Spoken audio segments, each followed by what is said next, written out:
I guess the number one thing with property is there's so many different ways to make money out of it, and everyone's way is the best way. At the end of the day, there's no right or wrong answer, it's what's right for the individual, and there's nothing wrong with using multiple strategies or multiple ways of making money as part of your overall wealth creation plan.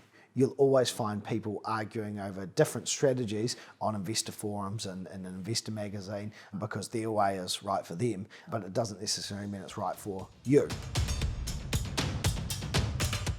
When we asked people to describe themselves as investors through a survey that we ran, they described themselves as one of three types of investors: a buy and hold, a trader, or a yield-focused investor.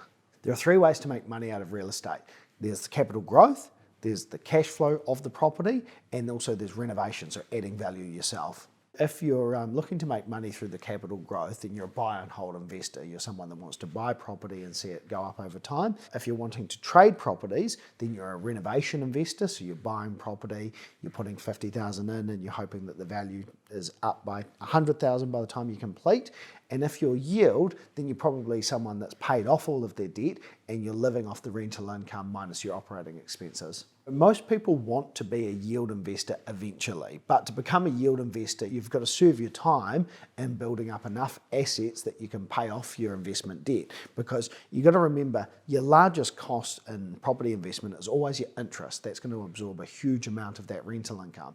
So if you have debt, you can't really be a yield investor. You can't actually live off the rental income. So what a lot of investors look to do is build up their equity over a number of years and pay down some of their rental properties by selling others. So they start off as a buy and hold investor, transitioning into a yield investor. To be a successful yield investor, you've got to have a lot of cash. You do have to have a lot of money to actually be able to buy properties freehold. Now, if you're not in that position today, then maybe what you need to do is focus on growth properties so that you are in a position at a later date to have cash so that you're not taking out a mortgage and therefore you're not paying your money to the bank rather than to yourself.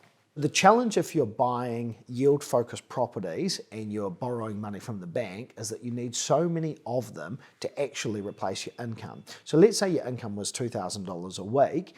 If you buy a really high-yielding property, you might expect to get $100 a week after all your costs have been paid, including your interest. Now, that means you need 20 properties based on 100% borrowing, generating $100 a week to get that $2,000. Now that's simply unachievable for most people. So this is why you need to focus on your growth first before you transition into yield. Let's just use the example of, say, a $600,000 property and you're borrowing 100% at 3% interest rate. So that's $350 a week that's going to interest rather than your pocket. So if you can get rid of that mortgage, if you can eliminate that somehow by other cash or other assets, then now you've got an extra $350, which means that rather than $100, you've got $450 a week coming into your pocket.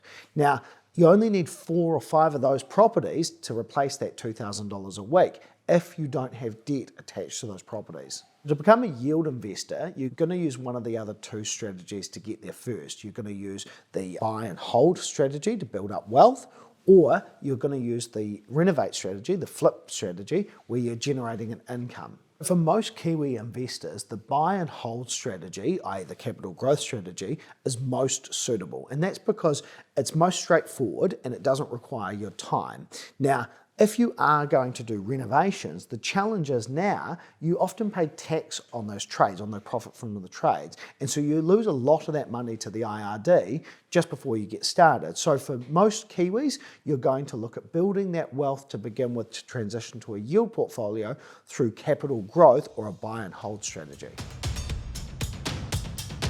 In my experience, trading can be quite a risky strategy compared to buying and holding, because with buy and hold, the market can kind of correct itself. So even if you have a flat market, it will come right over time. But with a flip strategy, if you hit something like a GFC type environment or a recession, or the bank stop lending money or something like that, and you can't sell the property at the end, then the property might not be right for a long-term rental, and so you've kind of shot yourself in the foot because you've stuck with this property that isn't a great investment. One of the other big challenges is often renovations go over budget and over time. And so I've seen a lot of instances where people pour a lot more money into the investment than they originally intended, and then all of a sudden it's not a good investment.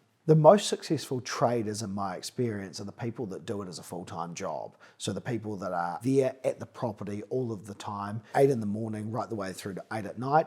They're running their own team of construction workers. They've got their tradespeople, and they're keeping such a close eye on the market. For the part-time investors, the part-time traders, they're the ones that tend to get it wrong. The most successful traders are usually the ones with a bit of real life experience in actual trades. So they're people who are maybe builders, or maybe people who are plumbers and electricians. So I've got a friend who's an electrician, he's an excellent trader. Me, on the other hand, very little practical skills with these things, so I've got to employ other people to do these jobs.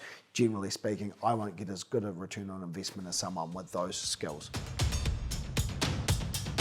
Absolutely, people can renovate and hold, but then, when you look at the numbers of it sometimes, you might as well have just bought something to hold it. So say, for example, you bought a house for 400,000 and you spent 50,000 on renovations, and then I'd expect to see an upside of another 50,000. So your end value is 500,000 and you've put in 450.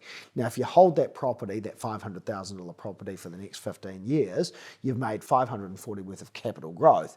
So again, you've still made the bulk of your equity or wealth out of that property through the holding of the property. You might as well have just saved yourself the hassle and bought a $500,000 house.